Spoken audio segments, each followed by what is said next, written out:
QCM en rhumatologie. Premièrement, quelle maladie auto-immune affecte principalement les articulations? Le lupus érythémateux disséminé, la polyarthrite rhumatoïde, la spondylarthrite ankylosante, l'ostéoarthrite. Donc, le lupus érythémateux disséminé, polyarthrite rhumatoïde, la spondylarthrite ankylosante ou l'ostéoarthrite.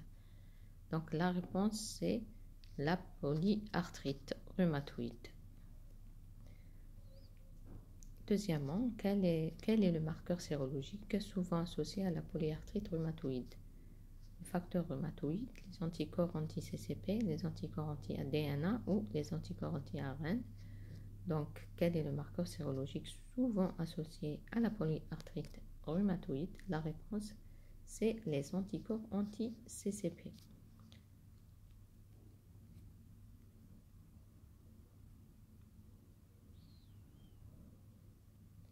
Quelle maladie rhumatismale est caractérisée par une inflammation des articulations de la colonne vertébrale et du bas bassin? La polyarthrite rhumatoïde, la spondylarthrite ankylosante, l'arthrose, la goutte. Donc la maladie rhumatismale caractérisée par une inflammation des articulations et la colonne vertébrale. La réponse est la spondylarthrite ankylosante. Quatrièmement, quel type d'arthrite est causé par des cristaux d'urate de sodium? L'arthrose, la polyarthrite rhumatoïde, la goutte, la spondylarthrite ankylosante. Donc, quel type d'arthrite est souvent causé par des cristaux d'urate de sodium? Donc, l'arthrose, la polyarthrite rhumatoïde, la goutte, la spondylarthrite ankylosante. Donc, la réponse, c'est la goutte.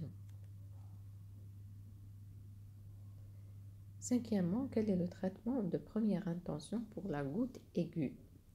Les anti-inflammatoires non stéroïdiens, les corticostéroïdes, la colchicine, tous les choix. Donc, quel est le traitement de première intention pour la goutte aiguë? Donc, la réponse, c'est toutes les réponses sont justes ou tous les choix précédents.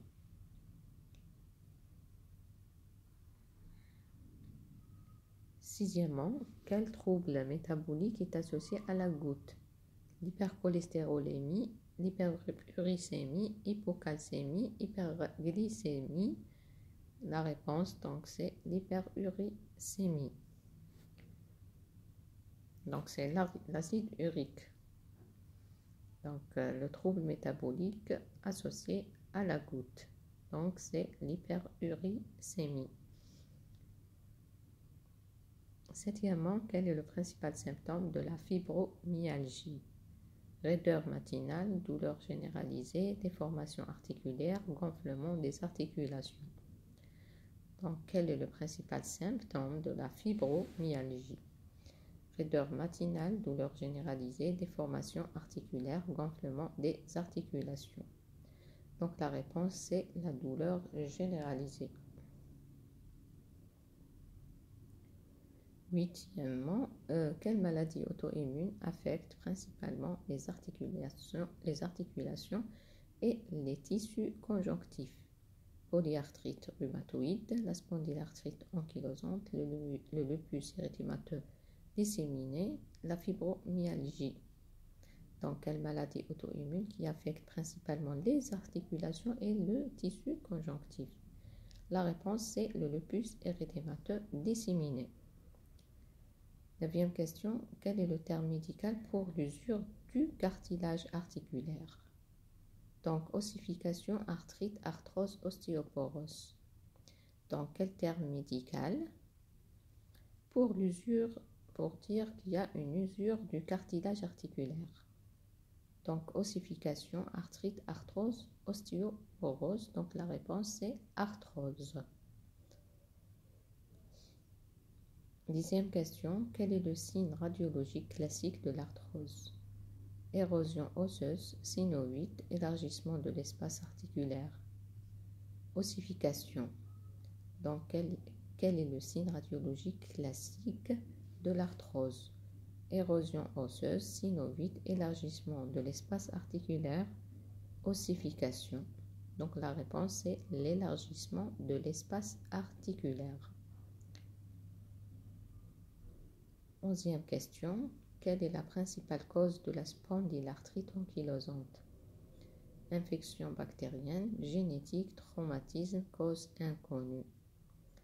Donc, quelle est la principale cause de la spondylarthrite ankylosante?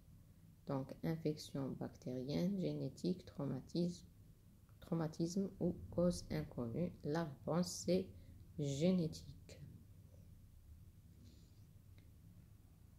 12e question. Quelle maladie est caractérisée par des dépôts de cristaux de phosphate de calcium dans les articulations? Donc, goutte, pseudo-goutte, polyarthrite rhumatoïde, fibromyalgie. Donc, quelle maladie est caractérisée par des dépôts de cristaux de phosphate de calcium? Donc, la réponse c'est la pseudo-goutte. 13e question. Quel est le principal symptôme de la polyarthrite rhumatoïde?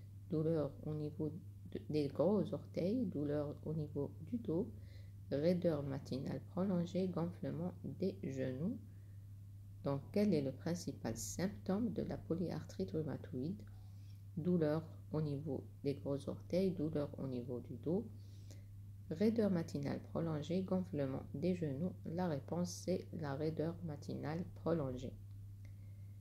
Quel est le traitement de choix pour la spondylarthrite ankylosante? Les anti-inflammatoires non stéroïdiens, les corticostéroïdes, méthotrexate, tous les choix précédents. Donc, quel est le traitement de choix pour la spondylarthrite ankylosante? Les anti-inflammatoires non stéroïdiens, les corticostéroïdes et ou la méthotrexate. La réponse c'est toutes les réponses sont justes.